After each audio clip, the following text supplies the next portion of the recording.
Hello, time for another Crimson Desert tutorial, and today we're on the quest Where the Light Leads. Ascend the Lioncrest Tower. Now you need to use a fire arrow to remove the vines.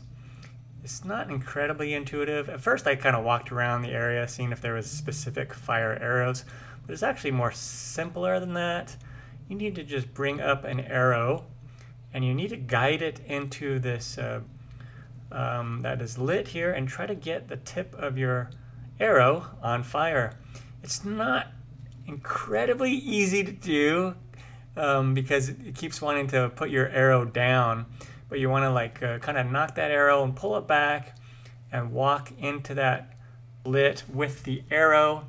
There we go, we finally got it on fire. Nice. And then you're just going to shoot that right into the vines, and then they are going to burn away. And it's kind of satisfying watching as the vines all burn away, and then it's just really cool. It goes all up the tower, and then if you walk around the tower, it's still burning over there. It's kind of neat.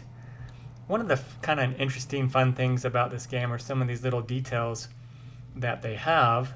So pretty awesome. And then what you do is you just go back to that door, and the door will be open, and you can go right inside and continue on the quest. I'm not going to tell you what happens from there because I don't want to add any spoilers, but there you go. The door is open. You can go inside. Hopefully this was helpful. Let me know.